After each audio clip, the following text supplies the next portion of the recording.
Zahra, Fitriana Lestari, Kevin, Lutfiana Zahra, Muhammad Solihin, Octavia Savitri. Hadir semua ya. Jadi hari ini kita akan melanjutkan materi kita. Jadi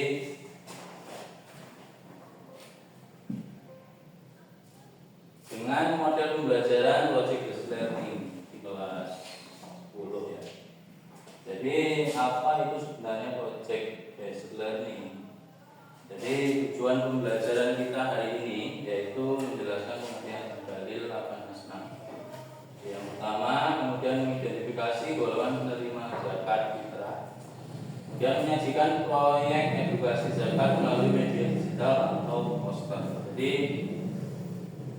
untuk itu akan Bapak bagi menjadi beberapa kelompok. Nantinya akan mendiskusikan secara berkelompok ya tentang contoh penerima zakat dari masing-masing asnaf. Jadi Bapak bagi menjadi dua kelompok ya. Kelompok pertama itu ini ada. Jadi nanti berempat ya. Kemudian kelompok dua ini. Jadi masing-masing kelompok nanti akan menuliskan contoh dari masing-masing penerima atau penerima zakat fitrah atau disitu kan ada 4 masing-masing, ada 8 Bapak bagi 4. Nah, jadi mulai didiskusikan sekarang. Dijadikan satu bangku aja yang depan itu masuk ke belakang.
Baik, apakah sudah selesai? Ya. Nah, kalau sudah selesai, silakan dari perwakilan masing-masing kelompok untuk maju dan menunjukkan hasil proyeknya.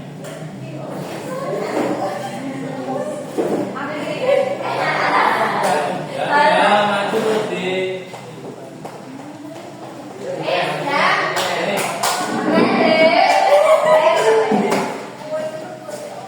Ini satu sini.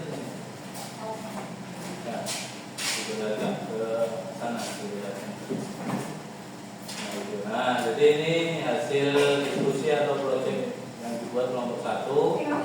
Kemudian ini hasil proyek yang dibuat oleh kelompok 2. Nah,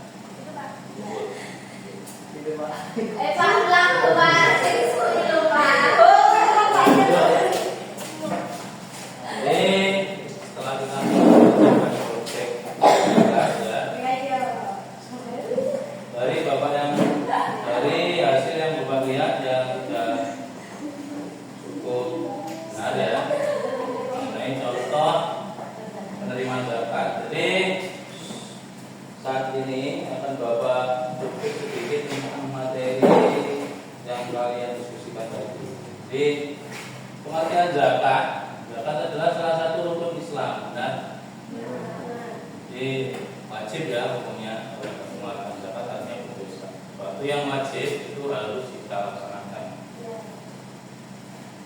Kemudian merupakan kewajiban untuk membersihkan harta dan instrumen untuk menciptakan keadilan yang Kemudian dalil tentang 8 asnaf. Jadi 8 asnaf ini diterangkan dalam Al-Quran. Di Quran surat At-Taubah ayat 60, yang artinya sesungguhnya zakat itu hanyalah untuk orang-orang fakir, miskin, hamil, mu'alaf, hamba sahaya, garim, fisabilillah dan musafir. Itu sudah jelas. Tidak ada yang bisa memperdebatkan kenapa kok si A ini dapat, ya karena si A ini masuk dalam 8 asnaf dan dalilnya pun ada. Nah, ini tadi yang kita bahas 8 golongan penerima zakat ya. 8. Kemudian rinciannya. Yang pertama fakir. Fakir ini tidak memiliki harta dan pekerjaan. Jadi sehariannya pun dia susah untuk makan itu nyari dulu. Kalau kita kan di rumah masih ada beras, besok makan itu udah pasti ada. Tapi kalau fakir ini dia untuk besok makan itu entah dari mana, harus bekerja dulu. Kemudian miskin ini memiliki sedikit harta namun tidak mencukupi, hartanya sedikit ya. Umpamanya anggota keluarganya ada 4, mungkin hartanya ini cuma cukup untuk 2 orang di keluarga tersebut. Selanjutnya amil, ini pengelola zakat ya, Basnas itu Badan Zakat Nasional dan itu berhak juga menerima zakat. Kemudian mu'alaf, orang yang baru masuk Islam dan membutuhkan penguatan iman. Jadi orang yang baru masuk Islam, dia umumnya dari Kristen, itu berhak menerima zakat fitrah atau zakat. Kemudian riqab, hamba sahaya yang ingin memerdekakan diri. Nah, jadi istilah yang kita mudah pahami itu budak ya. Budak kalau di Arab Saudi itu banyak ya. Dan tuan atau seseorang yang punya budak itu berhak berbuat sesuatu terhadap budak itu tersebut.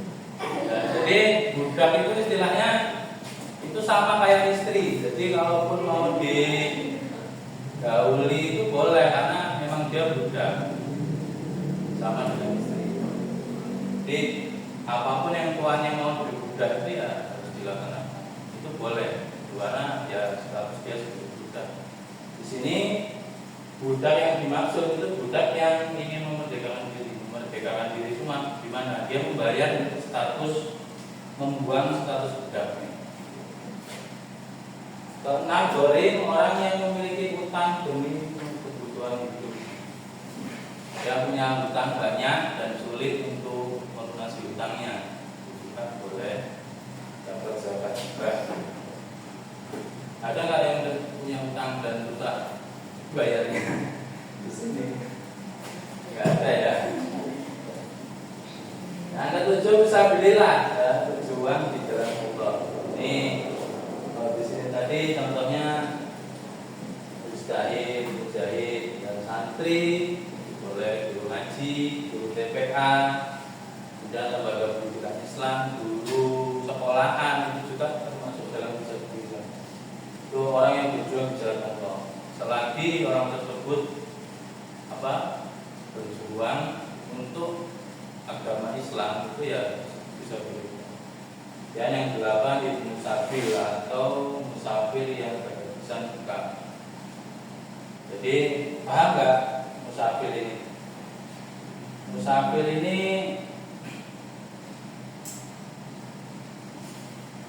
dia kemana, umpamanya merantau gitu. Merantau tapi dengan tujuan masih tujuan baik. Umpamanya silaturahmi tujuannya. Nah, di tengah perjalanan dia umpamanya bekalnya hilang, uangnya hilang. Nah, itu juga boleh mendapatkan zakat mal atau zakat fitrah. Dari ke-8 ini ada yang ditanyakan nggak? Paham ya? Paham semua? Jadi refleksi atau yang dapat kita ambil itu apa yang kamu pelajari dari proyek ini. Dan sudah jelas kamu mengetahui itu siapa saja menerima zakat fitrah atau dari 8 asnaf menerima zakat fitrah. Kemudian siapa yang kamu anggap paling membutuhkan zakat di sekitarmu, ya salah satu asnaf itu tadi, itu pasti ada sekitar kita juga. Ya. Bagaimana kamu bisa berkontribusi dalam menyalurkan zakat? Ya, dengan kita membayar zakat pun itu salah satu kontribusi kita untuk menyalurkan zakat. Dan penutup atau kesimpulannya ya pada pertemuan kali ini, zakat adalah solusi sosial dalam Islam. Solusi sosial, paham nggak kalian? Ya, solusi dalam kehidupan bermasyarakat sosial itu. Menyalurkan zakat kepada lawan asnaf berarti membantu terciptanya keadilan sosial. Mari laksanakan zakat dengan penuh kesadaran dan tanggung jawab. Jadi kalaupun ada yang menjadi amil itu ya harus orang yang jujur. Nggak boleh dia umumnya menerima zakat harusnya dihitung tapi sama dia malah disimpan itu. Amil zakat itu harus orang yang terpercaya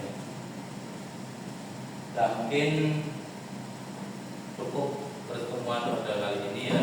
Semoga ada manfaat yang bisa kita ambil. Kurang dan lebihnya mohon maaf.